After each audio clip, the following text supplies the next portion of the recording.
अब थोड़ा सा सिलेबस के बारे में बात करते हैं, ठीक है guys. Those have joined in, hit like and sit tight and listen to me carefully. Basic level है, कोई हाई फंडा, extra knowledge, IIT, NIT background, SRCC background जरूरत नहीं है। इसलिए मैं कहता हूं जब आप कैट देते हो, कैट के बाद आप बाउंस बैक कर सकते हो स्नैप के लिए बढ़िया से। इंग्लिश के बारे में बात करते हैं। इंग्लिश प्रिडोमिनेटली ग्रामर, वही जो हमने स्कूल में पढ़ा है।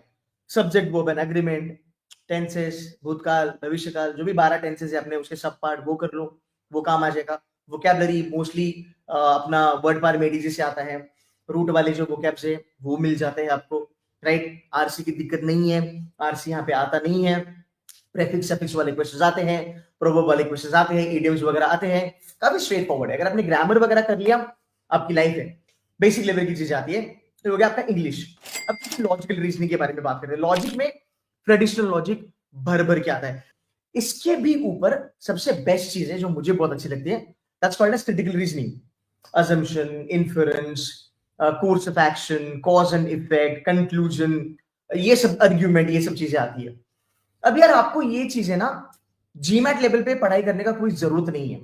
बहुत सारे मेंटर आपको मिसगाइड करेंगे, कहेंगे कि जीमैट के लेवल की कोई जरूरत नहीं है। स्ट्रेट फॉरवर्ड एक सेंटेंस आता है, फिर आपको 2 ऑप्शन आते हैं, भाई वहां से चूज कर ले। मैक्स टू मैक्स क्या होगा, एक पैराग्राफ आ जाएगा और फिर नीचे बोलेंगे कि भाई आर्गुमेंट कर लो। थोड़ा सा रीडिंग ओरिएंटेड बना देंगे, but still it's doable. It's not out of the world की भाई कुछ भलता ही पूछ लिया।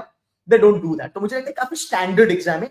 उनको पता है वो लेफ्ट एंड राइट वो बीच में बराबर से खेलते हैं, because they want to keep it to that level. किसी से भी पूछ लेना जिसने स्नैप की पढ़ाई हमारे साथ करी है। क्रिटिकल रीजनिंग के जो क्वेश्चंस है वो केतन सर के हैंडआउट से, हमारी स्नैप के मॉक से कॉपी पेस्ट होते हैं स्नैप एग्जाम में। ये पिछले 4 साल से लगातार हो रहा है। Exactly copy paste. ऑप्शन भी बच्चा देख के बोलते हैं अरे ये तो क्लास में करा था, मारो आंसर बी है। You getting the point? तो क्रिटिकल रीजनिंग वहां पे इजी हो जाता है। अगर आप जाके देखोगे क्रिटिकल रीजनिंग, मेरी फ्री की वीडियोस देख लेना, उससे भी आपको काफी ज्यादा हेल्प हो सकती है। So critical reasoning is not a nightmare, it requires practice and you need some rules for that. ठीक है, now we talk about logical reasoning, blood relation, coding, decoding, alpha, numeric, ये वो इट्स ऑल बेसिक थिंग्स जो आपको पूछे जाते हैं। इसमें कोई ऐसी हाई फंडा चीजें होती नहीं है। रादर मैंने इसको थोड़ा सा क्रॉस कर लिया। क्रिटिकल रीजनिंग एज पर वर्बल फैकल्टी, टेक्निकली अगर मैं कहूं तो क्रिटिकल रीजनिंग तुम्हारा वर्बल में आना चाहिए, बट स्नैप उसको लॉजिक में डालता है। I just want to correct myself. Verbal के खाली 15 क्वेश्चन आते हैं, ज्यादा नहीं। लॉजिकल रीजनिंग के 25 क्वेश्चन आते हैं भर भर के, सब बेसिक लेवल। ब्लड रिलेशन करो, कोडिंग डिकोडिंग करो, नंबर सीरीज करो, छोटे मोटे पजल्स करो, फिर क्रिटिकल रीजनिंग करो, एटसेट्रा एटसेट्रा एटसेट्रा। ये जो 25 क्वेश्चन है ना, 25 में से पकड़ लो 12-13 क्वेश्चन तुम्हारे क्रिटिकल रीजनिंग की आती if not even at a very lower level guys, 9-10 question critical reasoning के आते हैं जो स्कोरिंग है आपके लिए। बाकी का चंक पूरा ट्रेडिशनल। सो कैट जैट के जैसा हाई फंडा पजल्स नहीं आता। You getting my point? तो कहीं ना कहीं बच्चों को थोड़ा सा सुकून है कि यार मैं क्रैक कर सकता हूं। क्वांट्स के बारे में बात करते हैं। क्वांट्स के आते हैं 20 क्वेश्चन।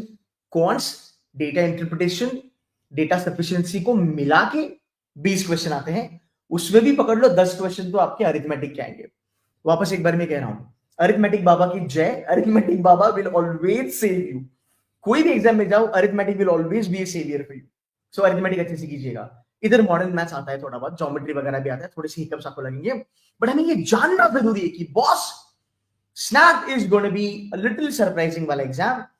मैं ये नहीं कहूंगा कि आपका जो क्वांट्स है वो कैट लेवल का आता है। इक्का दुक्का क्वेश्चन आएगा जो आपको लगेगा कि कैट लेवल का है, बिकॉज यार 60 मिनट अपने पास से 60 क्वेश्चन करने पर मिनट पर क्वेश्चन अपने पास 1 मिनट मिलता है, तो थोड़ी सी डिफिकल्टी हो जाती है। बट मोटा मोटी पेपर कितना भी डिफिकल्ट आवे, स्नैप का क्वांट्स कितना भी डिफिकल्ट आवे, 8-10 क्वेश्चन आप आराम से निकाल लोगे एनी पॉइंट इन टाइम। इतना तो आप अश्योरिटी पकड़ के चलो।